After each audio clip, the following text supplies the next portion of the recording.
Hello, I'm Key with Travel Made Personal, and today we're going to talk about the ghost town of Gaiter. Look, I love to travel and explore new places, but not the traditional places and tourist traps like a lot of other people. I'm more interested in historic places, weird, wacky, creepy, and way not so crowded places.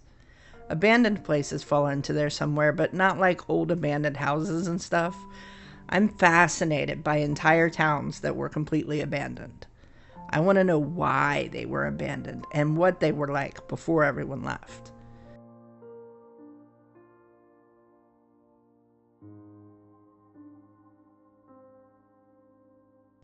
So my first few videos have been about ghost towns, but that's just because I haven't taken a trip lately that I have video from.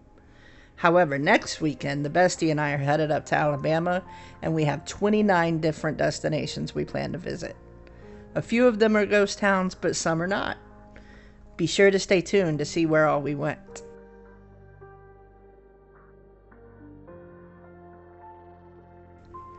Since I'll be out of town next weekend, I visited yet another ghost town this weekend so that I could make sure a video was scheduled to post for you guys on Monday.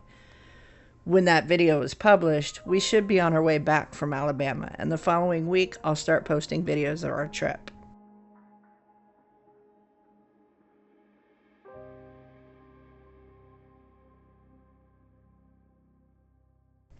But today, let's talk about Gaiter. Imagine, if you will, a small, thriving settlement with a strong community. Gaiter was one of 4 interlinked communities. The other 3 were Cedar Grove, Camp Izard, and Stokes Ferry, which I will have videos on in coming months as I'm able to locate these ghost towns. Gaiter sits west of Ocala and used to be the hub of the 4 communities, buzzing with life and commerce. The natural resources of the Withlacoochee River provided abundant forests with a route for transportation and means for productive farming and booming industries like turpentine production. People were hardworking folks, operating businesses, attending church services at the Cedar Grove Methodist Church, and sent their kids to the Pine Level School.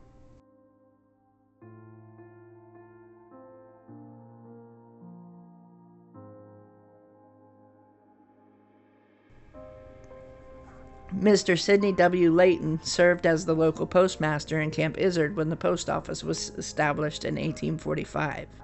His office became the hub connecting Gaiter with its neighboring communities. Mr. Layton kept communication flowing smoothly among the settlements around the State Route 200 bridge, serving as a lifeline for Gaiter and the other neighboring areas. But the post office was closed in 1885.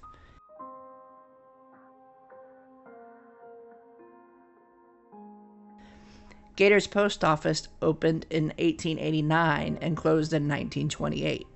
The Drake family has maintained the old wooden building as a piece of Florida's unique history. Their ranch is located near Ocala as well. The historic ranch, owned by one of Florida's first pioneering families to settle in Florida during the 1870s, has been handed down through 4 generations of Drake family. While Cedar Grove was once an independent settlement, the community weaved their lives together with Gaiter, and the two eventually merged. Cedar Grove brought with it essential landmarks like the Cedar Grove Methodist Church and Pine Level School. I was able to find a news article from the 27 July 1897 issue of the Ocala Evening Star, which mentions several of Florida's pioneers and illustrates how interconnected the 4 communities were as it describes the annual picnic of 1897. I'll leave a link to my blog post in the description below this video in case you're interested in reading the article at the bottom of the post.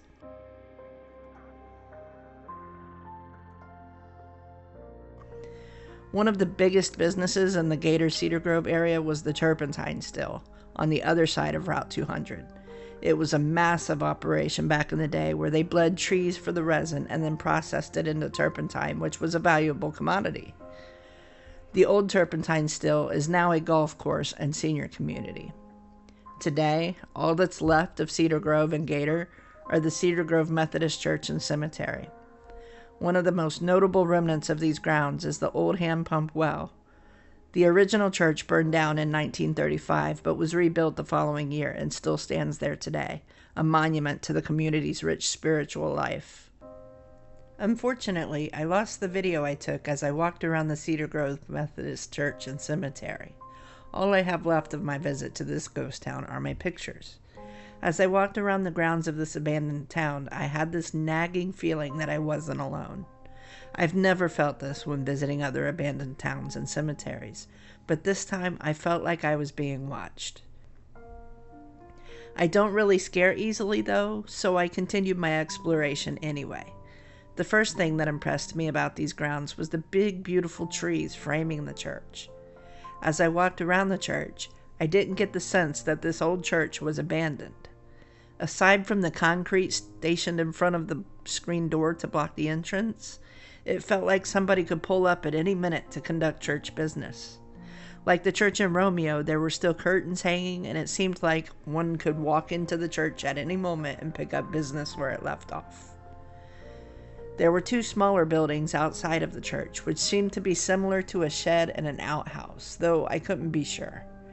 Since I felt like I wasn't alone, I did not explore these two buildings. Sorry guys, I'm just not into jump scares, and that could have turned very dangerous if somebody was hiding in there.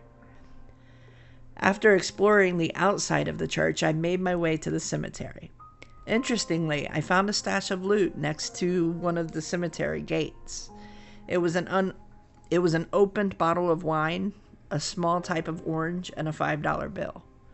I did not touch this loot, as I do not want to carry any bad juju home with me.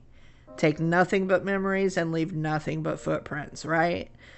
But this pirate booty did not do anything to help calm the feeling of not being alone. Despite that, I left the loot where it was and made my way to the other gate to explore the cemetery. Ironically, once I entered the cemetery, I didn't feel so creeped out about that feeling of not being alone. It was like a peace came over me. I'm not sure if it was because I was more focused on the cemetery or if I just completely forgot about the feeling, but I'm glad it went away. Is it weird that I feel safer inside the cemetery than on the church grounds? Let me know in the comments below what you think about it. Personally, I feel like live people are generally more scary than spirits or skeletons. I've visited a lot of cemeteries with no more than one negative experience. We're going to talk about that one in the coming weeks because the bestie and I are going back to that one to see if it happens again. On our last trip to Alabama, we were visiting some ancestors and something was said by one of us to the particular ancestor that we were visiting at the moment, and I heard a growl and I reacted to it by looking around for a bear or something. There was nobody and nothing in sight. Naturally, I was not recording at the time, but you can be sure I will be this time. Anyway, let's get back to Gaiter, shall we? I walked through the Cedar Grove Cemetery quietly and explored some of the stones of Gaiter's pioneers. One thing that I love about cemeteries of old abandoned towns like this is that the graves are somewhat more spread out than modern-day memorial grounds. We don't have such uniform rows of random people that may or may not be related. Back in the day, it seems like they buried groups of family members in one area and then left some space burying other family groups in other areas. I really like that. I love that they're smaller. They feel more personal, more connected. Nothing noteworthy happened in this cemetery as I walked through it. I did happen upon a couple of chairs, which gave the impression that somebody comes to visit this cemetery, and honestly, I kind of like that. It's sad to me when cemeteries are completely abandoned and those that lie resting in them are completely forgotten. I hope whoever comes to visit finds peace and serenity within this old cemetery as I do when I visit. Okay, so that about wraps up my visit to Gaiter Ghost Town, Florida. There isn't a lot of information about this old town, so this video is short and sweet.